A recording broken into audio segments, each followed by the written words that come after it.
Hello നമസ്കാരം, ഞാൻ Aneesh Abraham. July 4-ന് UK-യിൽ ജനറൽ ഇലക്ഷൻ ആണെന്നുള്ള കാര്യം എല്ലാവരും അറിഞ്ഞു കാണും. ഇതിൽ പലർക്കും അറിയാൻ പാടില്ലാത്ത ഒരു കാര്യം ചിലപ്പോൾ ഉണ്ടാവുക, നിങ്ങൾക്കും ഇവിടെ വോട്ട് ചെയ്യാവുന്നുള്ളൊരു കാര്യമാണ്. 16 വയസ്സിന് മുകളിലുള്ള എല്ലാ ഇന്ത്യക്കാർക്കും കോമൺവെൽത്ത് സിറ്റിസൺ എന്ന രീതിയിൽ ഇവിടെ വോട്ട് ചെയ്യാനുള്ള അവകാശമുണ്ട്. ഇതുവരെ രജിസ്റ്റർ ചെയ്യാത്തവർ എത്രയും പെട്ടെന്ന് രജിസ്റ്റർ ചെയ്യുക. രജിസ്റ്റർ ചെയ്യേണ്ട ലിങ്ക് ഞാൻ ഈ വീഡിയോയോടൊപ്പം കമൻ്റായിട്ട് രേഖപ്പെടുത്തുന്നുണ്ട്.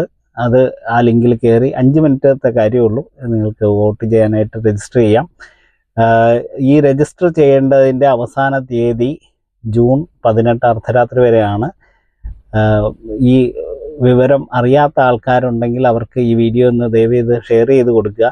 നമ്മളുടെ സമ്മതിദാന അവകാശം വിനിയോഗിക്കാൻ കിട്ടുന്ന ഒരു അവസരമാണ്, അത് പാഴാക്കരുത്. നമ്മുടെ മലയാളികൾ പല സ്ഥലങ്ങളിലും MP-മാരായിട്ടൊക്കെ മത്സരിക്കുന്നുവെന്ന് കേൾക്കുന്നു. അവർക്കൊക്കെ വിജയാശംസകൾ നേരാൻ ഈ അവസരം ഞാൻ വിനിയോഗിക്കുകയാണ്. എല്ലാവരും തീർച്ചയായിട്ടും വോട്ടിന് രജിസ്റ്റർ ചെയ്യുക. 16 വയസ്സിന് മുകളിലുള്ള എല്ലാവർക്കും തന്നെ വോട്ടിന് രജിസ്റ്റർ ചെയ്യാവുന്നതാണ്. കേട്ടിരുന്ന എല്ലാവർക്കും നന്ദി.